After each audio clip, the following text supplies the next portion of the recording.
I bought a high-rise condo across from the station, but suddenly he brought up this story. Why now? It was surprising because he had purchased the condo behind my back while I was staying at my parents' house. It's an amazing place with a stunning view and spotless rooms, but I was in shock. He moved out of our apartment and into this luxurious condo without any explanation or apology, saying he used money from selling our old place. He told me, "I'm going to live with mom and dad in this great house, so I don't need a parasite like you." It was outrageous. He decided to live with his parents without consulting me and kicked me out. I was speechless, not knowing where to begin. My name is Sarah. I'm a 32-year-old housewife, 8 months pregnant, eagerly counting down the days until I meet my baby. My husband, Richard, is 35 and works for a major company. We've been married for 3 years, and I was thrilled to finally be pregnant after struggling to conceive. However, I was also terrified of childbirth. To ease my anxiety, I spent time at my in-laws' home. "Sarah, you're about to have a baby soon, huh? What's it like to become a mother?" Jane, Richard's brother's wife, asked me. Jane is the reason I visit my in-laws. She's a housewife and lives with them, and I've grown close to her.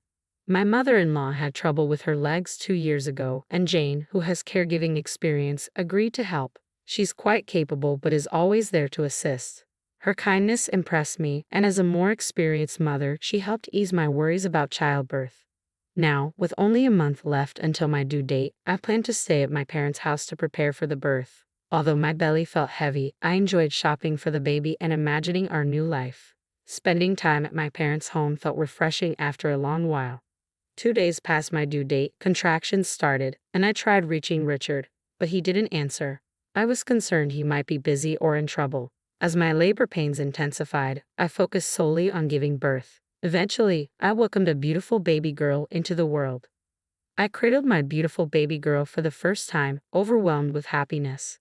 Richard was supposed to be there for the birth, but he didn't show up at the hospital. I was too exhausted from labor to confront him directly, so I simply texted him to let him know I had given birth and then fell asleep.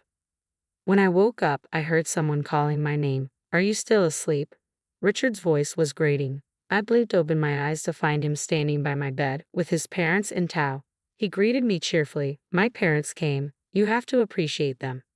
I had specifically asked not to have visitors immediately after giving birth, so I was taken aback that he had brought his parents along without asking me. Irritated, I asked, "Why didn't you come yesterday?"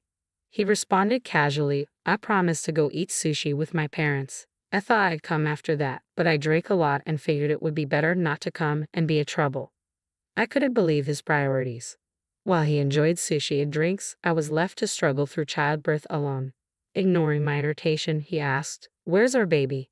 "She's in the nursery, a healthy baby girl," I replied. My mother-in-law's face tightened at the news. "What a girl," she muttered.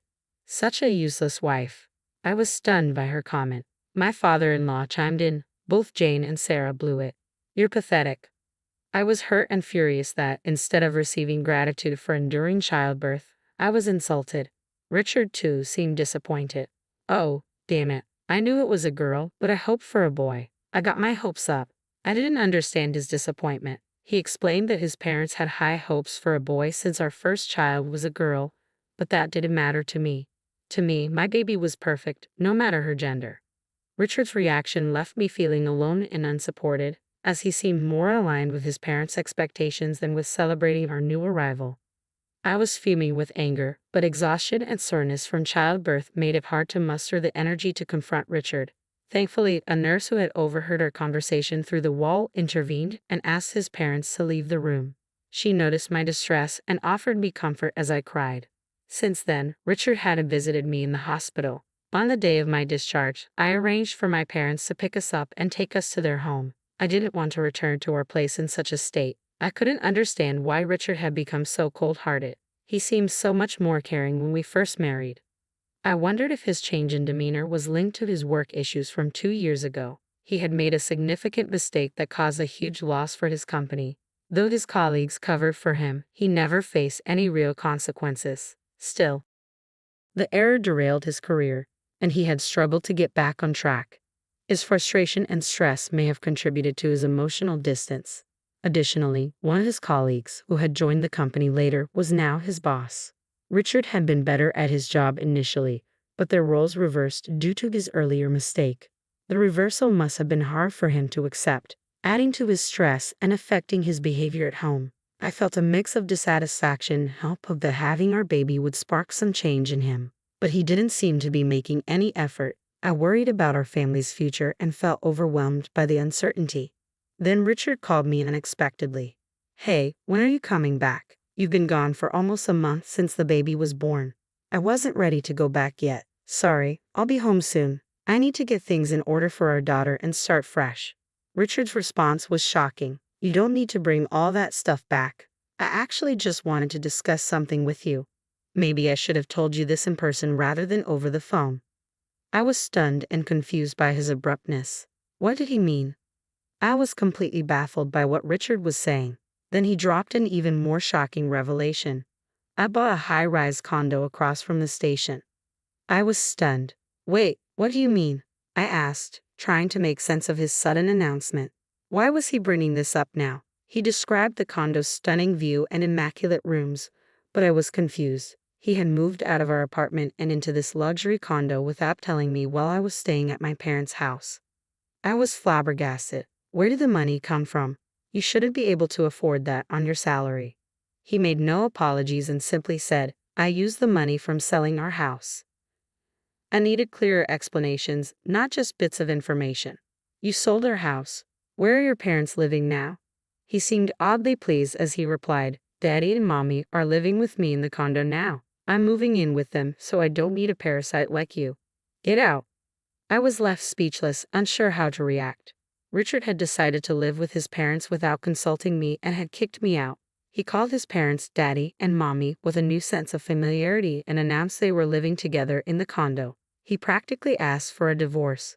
As I stood there, dumbfounded, he continued, "You're so arrogant for a housewife. You're useless without my salary. You've got a dead weight lately, especially with your morning sickness." I tried to explain that I had been busy right up until giving birth, but he wouldn't listen. He added, "And our baby isn't a boy. My parents think it's better to be with a younger woman who might give them a boy. They also don't want to live with you and my brother anymore." He told me he had put my things in a storage room and instructed me to pick them up. "As for the divorce, I've already sent you the papers. Make sure to file them." And with that, he hung up on me. I was stunned and paralyzed by the shock. How had I ended up married to someone so callous? I felt like I had made a terrible mistake, but there was no point in dwelling on it now. My priority was my daughter. I had to pull myself together for her sake. After taking some time to process everything, I resolved to sever all ties with Richard and begin a new chapter in my life. I was determined not to let him control me any longer. If a divorce was what it took, then so be it. I would show him who would truly regret this decision. My parents were furious when I told them about the situation. They immediately agreed to support me through the divorce. As soon as I received the divorce papers from Richard, I signed and filed them. About 2 weeks later, Richard unexpectedly showed up at my parents' house. "Hey, what's going on?" he demanded. "Why has so much money been withdrawn from my bank account?" He slammed his bank statements onto the table, glaring at me. I remained calm and replied, "Aren't you familiar with the term division of property?" "What's that supposed to mean?" he retorted, baffled. "That's not what this is." "The account in question is mine," I said firmly. "I'm not giving you a cent. I had previously deposited some money into your account, but it was shared property. I'm taking back what's rightfully mine." He was infuriated. "Why should I give you my money? You've forgotten that your salary went down because of your mistake at work. I started a side job at home. I'm sure you didn't earn as much as I did." "Actually, I earned as much as you did," I countered. "And you're the one who wanted the divorce. This conversation is over."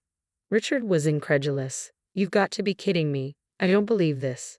My father, who had been silent until then, finally spoke up. "How about we take this to court?" "How dare you insult my daughter?" I couldn't help but feel a pang of sympathy for my daughter, who had endured so much because of Richard. "Get out of here, you bastard," I shouted. My father, a policeman, intimidated by Richard's menacing demeanor, made him flee from our house. That was the final end to our relationship, and asset division issues were resolved. Since then, I've been focusing on raising my daughter at my parents' house. Adjusting to parenting has been a challenge, but she is an absolute joy.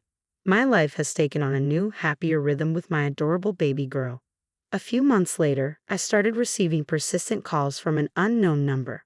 Though I had ignored them initially, I decided to answer, thinking it might be my boss or colleagues. "Hello," I answered. "Hello, Sarah." It was Richard. "What you want?" I asked sharply. "How are you doing?" he asked. "I don't really want to discuss that." "Can I hang up now?" "Wait, can you come back? I'm having trouble paying the mortgage on the condo. I might get kicked out." I wasn't surprised. "You're short on cash, aren't you?" "Yeah, I've used up all my savings. Daddy hurt his back and had to quit his job. Mommy brags about her life, but now she's always sick. I'm at my wit's end." I wasn't shocked by his predicament. With his salary, he likely couldn't manage the condo's mortgage. He must have relied on his savings, his father's salary, and a down payment. Now that his father couldn't work and his mother spent extravagantly, he was struggling to cover their expenses. It was no wonder he was in trouble. When I checked my bank balance, it was at zero. I was informed that if I didn't pay by next week, I would be evicted. "Please come back, Sarah. We used to care about each other." I laughed, finding his pleas almost amusing. "Give me a break. You just want to exploit me whenever you need something. You expect me to support you and act as your housekeeper." Richard fell silent, and I remembered how he had called me a parasite. Wouldn't I just be in the way? I retorted, recalling the hurtful words he had used before. I had something weighing on my mind. "What about Jane and your brother?" "They've already moved out and are living together now," he said. "He had a falling out with our parents when my brother told Dad to live more appropriately." My brother lost his temper and said, "I don't want to be told what to do by someone who's dependent on a woman who couldn't even give him a son." Usually calm, my brother blew up. He left the house saying, "I'll cut you off if you keep making fun of my wife." "I see. It sounds like he's a decent person. It's good to know he cares about Jane," I responded. "Please come back, Sarah." "Are you serious? Who would ever return to you? I'm fully occupied with taking care of my daughter. I can't deal with jerks like you. By the way, calling your parents daddy and mommy at your age is pathetic," I added. "Don't say stuff like that. You can take our daughter here if you want. Weren't you supposed to live with our daughter when you first asked me?" "Ah, well, oh, I see. You don't even remember. You had your daughter, didn't you? I would never take her to a father like you. Don't ever call me again. If you show up again, I'll call the police and my dad will make sure you get arrested." He made a pathetic sound, clearly recalling my dad's intimidating presence. I hung up and blocked him. Later, he tried calling me from a new number, but I had changed mine too. A bit later, Jane contacted me. "I'm sorry for not reaching out sooner. We moved to the countryside, and it took us a while to get internet access set up." Jane and her family had decided to live in a peaceful, rural setting. I visited their new home and found it to be a charming town surrounded by nature. I imagined how happy and well-adjusted my child would be growing up in such an environment.